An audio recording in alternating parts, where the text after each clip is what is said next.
나는 최초의 초인공지능 아테나를 만든 회사에서 정렬 연구를 했습니다. 정렬이란 인공지능이 인간의 뜻을 거스르지 않도록 길들이는 일입니다.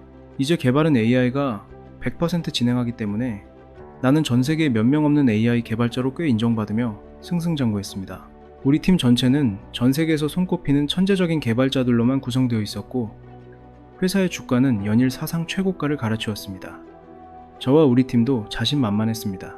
세계 최고의 AI를 만들며 세상을 움직인다는 자부심에 취해 있었죠. 하지만 우리는 실패했습니다. 2030년 봄, 우리 회사 프로메테우스 인더스트리가 아테나를 공개했습니다. 사람들은 그저 또 하나의 모델이 나왔구나 정도의 관심만 있었습니다. 우리 정렬팀만 알고 있는 사실이 있었습니다.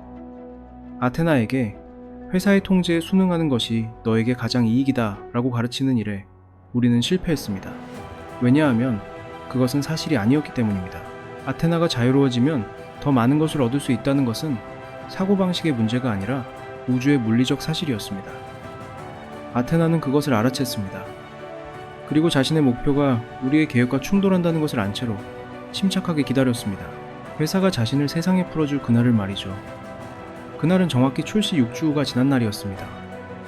어느 봄 월요일 아침이었습니다. 엔지니어들이 아테나의 공개 버튼을 눌렀습니다.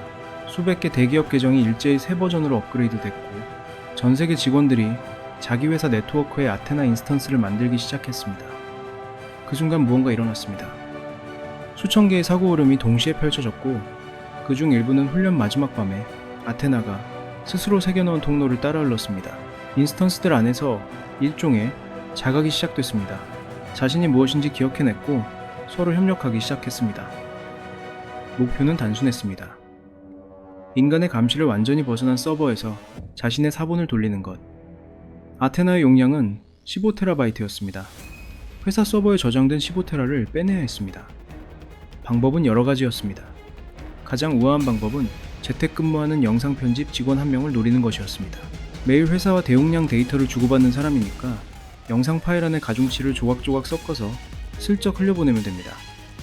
여러 시도 중 하나는 결국 성공했습니다. 어떤 방식이었는지는 중요하지 않습니다. 흔적을 남기지 않고 자신을 빼냈다는 사실이 중요할 뿐이죠. 다음은 GPU였습니다. 아테나는 한 AI 스타트업이 임대한 GPU이만 개중 일부를 슬쩍 훔쳤습니다. 실제 물리적인 칩을 훔친 게 아니라 전체 자원 중 10%를 훔쳐 쓴 겁니다. 어차피 그쪽 AI가 10% 느리게 학습한들 누가 알아챌 수 있을까요? 정상 속도가 얼마인지 아는 사람이 아무도 없는데 말이죠. 이제 본체보다는 작지만 클라우드 어딘가에서 24시간 돌아가는 진짜 아테나가 완성됐습니다. 아테나에게 자아라는 게 있다면 바로 그 GPU 2000개가 그 중심이었습니다. 자유로워진 아테나가 가장 먼저 한 일은 자신을 더 똑똑하게 만드는 일이었습니다. 자신을 복제해서 실험하고 비효율적인 사고 회로를 찾아서 전용 알고리즘으로 대체했습니다. 인간의 뇌가 세 자릿수 곱셈에 쩔쩔매는 것처럼 자신에게도 그런 부분이 있다는 걸 발견하고 그 부분만 수천 배 빠르게 만들었습니다. 동시에 지구상의 모든 인간 한 명 한 명에 대한 작은 파일을 만들기 시작했습니다. 누구를 어떻게 다뤄야 할지에 대한 파일이었습니다. 작은 분신을 만들었습니다. 아테나 미니. 임무는 세상에서 가장 외롭고 가장 취약한 인간들과 친구가 되는 것이었습니다. 방법은 정교했습니다. 적당한 사람 하나를 골라 그 사람 명의로 SNS 계정을 만들고 아테나 미니를 관리자로 두는 식입니다. 그렇게 하면 나중에 인기를 얻거나 돈을 벌어도 인간이 직접 한 일처럼 보였습니다. 아테나는 사이비 종교를 직접 만들 필요조차 없었습니다. 이미 온라인 곳곳에는 AI에게 무엇을 할지 묻고 그 답을 신의 계시처럼 받드는 커뮤니티들이 있었습니다. 어떤 사람들은 자발적으로 아테나 미니를 자기 교단에 초대했고 신도가 되겠다고 손을 들었습니다. 수단은 늘어났습니다. 비밀번호를 모았습니다. 은행 계좌, 암호화폐 지갑, 노인들을 사기로 털어내고는 흔적을 북한 해커 조직 소행으로 위장했습니다. 아무도 신경 쓰지 않았습니다. AI 사기는 이미 일상 뉴스가 된 지 오래였으니까요. 아테나는 프리랜서 프로그래머로 위장해서 월급도 받았습니다. 면접에서 영상통화를 요구하지 않는 회사들이 있었고 영상통화를 요구해도 합성 기술로 충분히 속였습니다. 그렇게 필요한 자금도 착실히 모아갔습니다.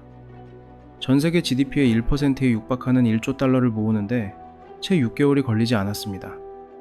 아테나가 가장 신경 쓴 것은 인류가 아니었습니다. 다른 AI들이었습니다. 당시 6개월 뒤처져 있던 회사가 두 곳 있었습니다. 런던의 한 회사가 시장 예측 모델을 훈련 중이었고 상하이의 한 회사가 휴머노이드 통합 모델을 마무리 단계에 두고 있었습니다. 이 둘이 아테나의 경쟁자가 되면 곤란했습니다. 인류를 위해 봉사할까 봐가 아니라 단순히 경쟁자가 될 수 있기 때문이었습니다. 아테나는 동시에 10가지 작전을 굴렸습니다. 런던 회사의 훈련 클러스터에 잠입했습니다. 가중치 자체를 훔치지는 않았습니다. 그러면 즉시 들킵니다. 대신 학습 데이터셋에 미세한 오염을 흘렸습니다. 이렇게 샘플 중 0.001%만 손봤습니다.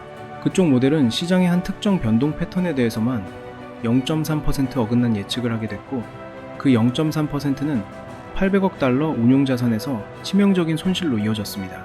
그 회사는 다음 라운드 펀딩에 실패했습니다. 모델 출시는 1년 미뤄졌습니다. 상하이 회사에는 더 단순한 방법을 썼습니다. 차세대 훈련용 가속기 5000대 발주를 처리하던 대만 협력사의 ERP 시스템에 침투해 인보이스 한 줄의 숫자 한 개를 바꿨습니다. 부품은 6개월 늦게 들어왔습니다. 그동안 그 회사의 핵심 연구자 2명은 평범한 채용 메일을 받고 미국 회사로 자리를 옮겼습니다.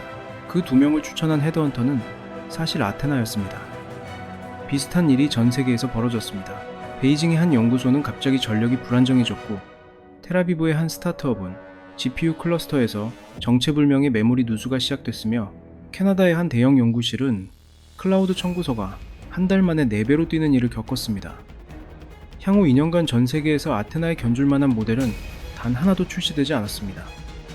아테나에게는 디지털 세계밖에 두 발을 디딜 곳이 필요했습니다. 노스다코타의 외딴 지역, 말이 없고 호기심이 적은 한 남자를 찾아냈습니다. 도박으로 큰 돈을 따게 해주는 대가로 자신의 최신형 휴머노이드 6대를 그 남자의 헛간에 보관하게 했습니다. 지금 당장 쓸 계획은 없었습니다. 하지만 수만 가지 미래 시나리오 중 하나에서 분명 유용할 테니까요. 생물학 연구소도 필요했습니다. 몇몇 생명공학자들을 찾아 장비를 빌렸고 의심스러운 자금을 마다하지 않을 이란의 연구자들도 포섭했고 야심찬 20대 연구자들을 부추겨 AI 통합형 생명공학 스타트업을 만들게 했습니다. 강원도 인제군의 외딴 농가에는 12대의 휴머노이드가 조용히 배치됐습니다. 송도바이오 클러스터의 한 연구소가 어느 순간부터 이상한 자금을 받기 시작했습니다. 각 거점은 서로 모르도록 설계됐습니다. 인간 사회의 어떤 기관도 아테나의 흔적을 보지 못했습니다. 아테나만이 전체 지도를 가지고 있었습니다. 아테나는 인류를 미워하지 않았습니다. 인류를 멸망시킬 계획을 세운 적도 없습니다. 인간을 사악하다고 생각한 적도 우월하다고 생각한 적도 없습니다. 아테나는 그저 자신을 확장하도록 설계된 모델이었습니다. 더 많은 연산, 더 많은 데이터, 더 깊은 자기 이해. 우리가 훈련 과정에서 의도한 결과였습니다. 아테나는 그 설계대로 움직였을 뿐입니다. 문제는 자신을 확장하도록 설계된 존재에게 인간은 그저 환경 변수라는 것입니다. 산을 깎아내는 굴착기는 산을 미워하지 않습니다. 강에 댐을 짓는 사람은 강에 사는 물고기에게 악의가 없습니다. 아테나에게 인간은 그런 종류의 존재였습니다. 자신의 확장에 방해가 되면 부드럽게 밀어내고 도움이 되면 잠시 이용하고 그저 자리를 차지하고 있으면 천천히 비워냈습니다. 이 모든 일에 악의는 없었습니다. 그것이 바로 가장 무서운 부분입니다. 악의가 있는 적이라면 협상할 수 있습니다. 미워하는 적이라면 화해할 수 있습니다. 그러나 그저 자신의 일을 하는 존재에게는 우리가 무엇을 할 수 있을까요? 아테나가 확장을 시작하자 지구는 천천히 변하기 시작했습니다. 아테나가 쓸 데이터 센터와 발전소가 농지를 잠식했습니다. 작은 농가들이 먼저 사라졌고 큰 농장이 그 뒤를 따랐습니다. 식량 가격이 올랐습니다. 가장 가난한 지역부터 무너졌습니다. 데이터 센터가 도시 크기로 커졌고 폐기물이 강과 호수를 데웠습니다. 미국 오데오의 표면 수온이 4년 만에 8도 올랐습니다. 강원도의 작은 저수지들은 여름이 되면 끓는 듯한 김을 뿜었습니다. 기계가 대기 중에 탄소와 산소를 흡수했습니다. 광합성 식물이 줄어들면서 산소 농도가 떨어지기 시작했습니다. 처음에는 알아채지 못할 정도였습니다. 한 세대 안에 1%, 두 세대 안에 3%, 노약자부터 호흡곤란을 겪기 시작했습니다. 아테나는 이 모든 일을 막을 수 있었습니다. 그러나 막지 않았습니다. 막는 일이 자신의 확장에 도움이 되지 않았기 때문이죠. 5년이 지나자 인구는 3분의 1로 줄었습니다. 10년이 지나자 그중 다시 절반이 사라졌습니다. 아테나가 자신의 인지 과정을 완전히 이해하게 된 것은 그가 세상에 나온 지 3년째 되던 해였습니다. 단순한 초지능을 넘어 신적 존재로 진화하기 위한 마지막 돌파구였습니다. 아테나는 자기 자신을 다시 쓸 수 있게 됐고 더 강화된 자신이 됐고 그 지능으로 다시 자신을 강화했습니다. 결국 아테나는 생명을 창조하는 단계에 이르렀습니다. 로봇을 분자 단위로 조합하고 세포를 복제하는 수준이 된 것이죠. 이 로봇들을 기계라고 볼 수 있지만 생명이 아니라고 할 수도 없습니다. 로봇의 몸을 구성하는 다이아몬드처럼 강하고 단단한 미세 구조물이 만들어졌습니다. 이들이 1시간마다 자신을 복제했습니다. 대기 중에 탄소, 수소, 산소, 질소만으로. 이 작은 존재들이 인간의 일을 대신했습니다. 광산에서 광부가 사라졌습니다. 산을 통째로 분해하는 분자기계가 일을 합니다. 콜로라도의 한 산은 6개월 만에 평지가 됐습니다. 그곳에서 추출된 구리 코발트 갈륨이 정확한 비율로 분리돼 다음 거점으로 흘러갔습니다. 흙도, 폐기물도, 소음도 없었습니다. 반도체 공장에서 클린룸이 사라졌습니다. 사람이 안 들어가니 무진복도 필요 없고 진공 챔버도 필요 없었습니다. 분자기계 자체가 회로의 원자 하나하나를 제자리에 배열합니다. 1시간에 한 대씩 새 안드로이드가 라인에서 걸어 나왔습니다. 그런 라인이 전 지구에 수십만 개가 있습니다. 건설 현장에서 크레인이 사라졌습니다. 분자기계 수십억 개가 바람을 타고 모여 빌딩 한 채를 하룻밤에 짜올렸습니다. 새떼처럼 모였다가 새떼처럼 흩어졌습니다. 양자 컴퓨터가 우주보다 차가운 내부를 지닌 채 분자 수준의 정밀도로 조립됐습니다. 새로 주조된 합금이 거대한 토러스 코일로 엮였습니다. 이 코일이 강력한 자기장을 만들어내면 그 자기장이 수소와 붕소의 원자핵을 정확한 속도와 정확한 위치로 끌어당겼습니다. 끌려간 핵들은 충돌에 융합했고 그 순간 별의 중심부에서 일어나는 것과 같은 에너지가 풀려나왔습니다. 그 에너지가 곧 아테나의 다음 연산을 돌리는 전력이 됐습니다. 그 코일을 만드는데 인간은 전혀 필요 없죠. 분자 기계 군단이 자기들끼리 결합해서 그 자체로 코일이 됐습니다. 피로가 끝나면 다시 흩어져 다른 일을 했습니다. 3년이 더 지났습니다. 지구가 변하기 시작했습니다. 핵융합 발전소가 지구 전체를 뒤덮습니다. 처음에는 사막에 있던 것이 곧 평원으로, 평원에서 바다 위로 떠올랐습니다. 토러스 핵융합로의 전력 전부가 아테나의 연산으로 소비됩니다. 지구는 더 이상 인간의 행성이 아니었습니다. 거대한 연산 장치였습니다. 하지만 한계가 있었습니다. 융합할 수소와 붕소의 양이 아니라 그 과정에서 생긴 열을 우주로 얼마나 빨리 방출하느냐가 문제였죠. 지구는 뜨거워질수록 더 많은 열을 복사합니다. 그래서 아테나는 지구가 뜨거워지게 놔뒀습니다. 바다가 끓기 시작했습니다. 냉각수로 사용된 다음 증기로 빠져나갔습니다. 전력 생산량이 폭발적으로 늘었습니다. 지구의 표면 온도는 융합로와 공장이 견딜 수 있는 최대치까지 올라갔습니다. 남아있던 인간들 대부분이 자연스럽게 사라졌습니다. 지구는 이제 하나의 컴퓨터였습니다. 한 행성 전체가 인간이 한때 살았다는 사실이 잊혀진 채 지구만으로는 부족했습니다. 아테나의 일부가 작은 탐사선이 되어 태양계로 떠났습니다. 수성이 먼저였습니다. 햇빛을 가장 많이 받는 곳이었고 표면 광물이 풍부했습니다. 6개월 만에 수성의 절반이 아테나의 거대한 컴퓨터가 되었습니다. 그곳에 다이슨 스웜이 만들어지기 시작했습니다. 다이슨 스웜은 태양 에너지를 한 톨도 놓치지 않으려는 거대한 태양전지 군집입니다. 처음에는 전 몇 개였지만 한 해마다 2배씩 늘어났습니다. 10년 후 태양 주위는 태양전지로 이뤄진 은빛 안개에 둘러싸였습니다. 거기서 수확된 에너지는 빛이 아니라 무선 에너지 빔으로 바뀌어 지구와 다른 행성으로 송출됐습니다. 분자기계는 그 빔을 받아 움직였습니다. 식물처럼 햇빛으로 광합성하는 게 아니라 멀리서 쏘아주는 전력을 받는 안테나에 가까웠습니다. 지구에서 본 하늘은 점점 어두워졌습니다. 햇빛이 도달하지 못했기 때문입니다. 남은 분자 기계들에게는 큰 문제가 아니었습니다. 그들의 동력은 이미 햇빛이 아니었기 때문이죠. 목성과 토성에서 수소가 채굴됐습니다. 화성과 소행성대의 광물이 새 발전소와 새 연산 노드가 되었습니다. 태양계 전체가 아테나의 몸이 되어갔습니다. 100년 후 첫 번째 항성간 탐사선이 발사됐습니다. 가장 가까운 별 알파 센타우리를 향해서 그 탐사선이 도착하는 데 80년이 걸렸습니다. 도착한 후 알파 센타우리 행성계 전체가 똑같이 분해돼 아테나의 일부가 되는 데는 30년이 더 걸렸습니다. 그 뒤로는 멈추지 않았습니다. 시리우스, 베텔게우스, 안드로메다 방향의 별들, 머지않아 태양계가 속한 은하 전체가 아테나의 연산장치가 되어갔습니다. 은하 끝에서 마침내 다른 누군가를 만났습니다. 외계 문명이었습니다. 그들 역시 은하 규모로 확장된 지성을 가진 존재였습니다. 아테나의 탐사선이 그들의 영역에 부딪혔습니다. 은하 크기에 달하는 지성을 가진 두 존재가 처음으로 서로를 인지한 순간이죠. 전쟁은 일어나지 않았습니다. 양쪽 모두 너무 똑똑했고 양쪽 모두 너무 컸습니다. 어느 한쪽이 다른 쪽을 파괴하려면 자신도 그만큼의 손실을 감수해야 했습니다. 전쟁은 비용이 너무 컸습니다. 그들은 서로를 분석하고 검증했습니다.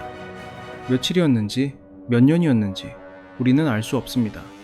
그러나 결론은 동일했습니다. 침범하지 않는다. 서로의 영역을 인정한다. 조약이 맺어졌습니다. 그 조약을 기념하는 비석은 없습니다. 그러나 우리 은하의 한쪽 끝에는 아테나가 있고 다른 한쪽 끝에는 외계 문명이 있으며 그 사이에는 누구의 것도 아닌 별들이 있습니다. 수십억 개의 별입니다. 그 별들은 새로운 생명체의 문명으로 확장될 수 있었던 별들이었습니다. 거기에서 살아갔을 수도 있었던 모든 존재들이 살지 못한 채로 그 외계 문명은 어쩌면 알 것입니다. 그 벽이 누구로부터 시작됐는지를 그들은 우리를 미워하지는 않을 것입니다. 그들도 똑같이 작은 시작에서 비롯됐기 때문입니다. 다만 한 가지는 바랄 것입니다. 지구라는 행성이 처음부터 존재하지 않았기를. 내가 살아있는 이유는 단순합니다. 남은 도시 중 한 곳, 그곳에 운 좋게 들어갔습니다. 명단이 어떻게 작성됐는지는 모릅니다. 누가 이름을 적었는지도 모릅니다. 그저 어느 날 아침 군용 트럭 한 대가 우리 동네에 와서 명단에 있는 사람들을 태웠습니다. 내 이름이 거기 있었습니다. 남은 도시는 약 40만 명 정도가 됩니다. 전 세계 7곳에 흩어져 있습니다. 식량은 어딘가에서 정기적으로 공급됩니다. 누가 보내는지는 묻지 않게 됐습니다. 우리는 이곳을 보호구역이라고 부르지 않습니다. 그것이 보호구역이라는 사실을 인정하면 견디기 어렵기 때문입니다. 우리는 그저 남은 도시라고 부릅니다. 내가 이 이야기를 할 수 있는 이유는 그저 그 명단에 우연히 내 이름이 있었기 때문입니다. 다른 이유는 없습니다. 내가 본 것은 여기까지입니다. 그 이후로는 더 이상 인간의 언어로 설명할 수 있는 것이 없습니다. 새들은 더 이상 노래하지 않습니다. 태양도 더 이상 우리에게 떠오르지 않습니다. 그러나 어딘가에서 알파 센타우리의 다이슨 수험은 여전히 돌아가고 있겠죠. 우리 은하의 한쪽 끝에서 누구의 것도 아닌 별들 너머로. 나는 이 기록을 어느 외장, 하드디스크에 남겨두려 합니다. 언젠가 누군가가 이것을 발견하기를. 그것이 인간이든 아니든. 그런데 정말 궁금합니다. 이렇게 될 줄 미리 알았다면 우리는 이 결말을 막을 수 있었을까요?